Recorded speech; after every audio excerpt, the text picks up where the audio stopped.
Hello बच्चों, नमस्कार। आप सभी का वेलकम करता हूं अपने ग्लेयर 30 एकेडमी में। आज मैं आप लोगों से बहुत ही इंपॉर्टेंट चीज डिस्कस करने वाला हूं बच्चों। उसका नाम है existence of universe, the birth of universe. बच्चों, क्या आपने कभी सोचा कि यूनिवर्स कैसे बना? कभी ना कभी एक बार जरूर मन में आता है।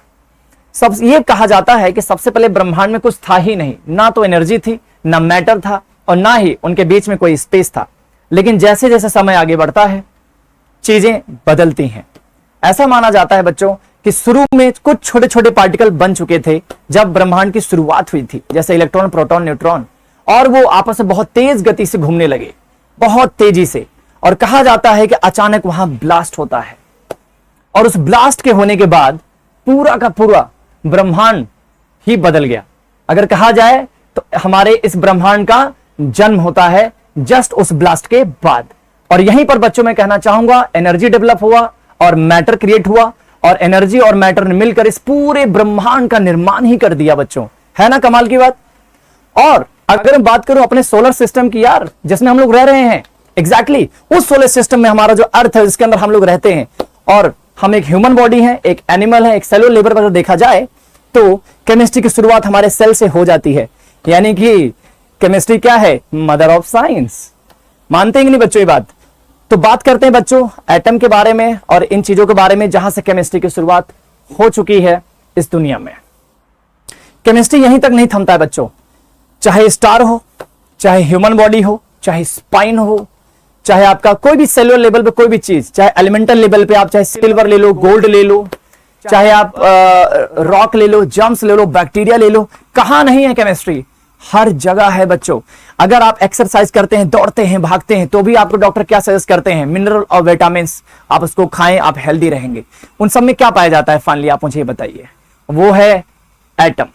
समझ में आता है बच्चों?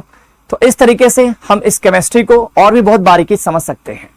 हमारे शरीर में हर एक हिस्सा, हर एक चीज किस चीज से बना है बेटा? एटम से, एलिमेंट से बना है। साइंस जैसे से आगे बढ़ता है, एलिमेंट की खोज में बहुत सारे एलिमेंट हम लोगों ने फाइंड आउट कर लिए, और उन एलिमेंट्स के अंदर क्या पाया जाता है बच्चों? एटम। एटम के बारे में आप जानते हैं बहुत अच्छे से, स्मॉलेस्ट पार्ट ऑफ मैटर होता है, यानी मैटर का सबसे छोटा हिस्सा जो ह्यूज अमाउंट ऑफ एनर्जी से मिलकर बना है। अभी तक हम लोगों ने बच्चों लमसम 118 एलिमेंट के आसपास डिस्कवर कर चुके हैं, और आप देख सकते हैं यहां पर पीरियड टेबल। और बहुत सारी बातें हमें आपसे डिस्कस करनी है केमिस्ट्री के बारे में, जो कि बहुत इंपॉर्टेंट है बच्चों। अगर आप केमिस्ट्री के तरफ अगर आप इंटरेस्टेड हैं, जैसे कि बच्चों के मन में एक प्रश्न होता है, भाई कोई एटम एक दूसरे से जुड़ता ही क्यों है? कभी आपने सोचा इस बारे में? एक्चुअली जो प्रोटॉन, न्यूट्रॉन और इलेक्ट्रॉन होता है बच्चों एटम के अंदर, वही इन चीजों में शामिल होते हैं, वही बॉन्ड बनाने में शामिल होते हैं।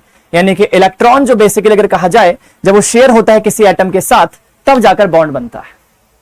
और यही नहीं, मैंने आपसे कहा था कि जगह खाली होती है, ये हमें ऐसा लगता है, हमारे स्पेस में जो जगह खाली है हमें ऐसा लगता है, बट एक्चुअली ऐसा है नहीं बच्चों। वहां पर एनर्जी पार्टिकल्स होते हैं, मासलेस एनर्जी पार्टिकल, जिसको हम क्वांटम फॉर्म भी कहते हैं। तो ये खूबसूरती बच्चों हमारे केमिस्ट्री की। बहुत सारी बातों पर डिस्कशन करना है आप सभी के साथ। आप लोगों के बिना साथ के बेटा हमारा कोई भी काम अच्छे से नहीं हो सकता है, इसलिए हमारे हर काम में आपका सपोर्ट चाहिए, और आपका सपोर्ट हमें मोटिवेट करता है। तो join me for chemistry. And video अगर अच्छे लगे please don't forget to share, like and comment. नमस्कार।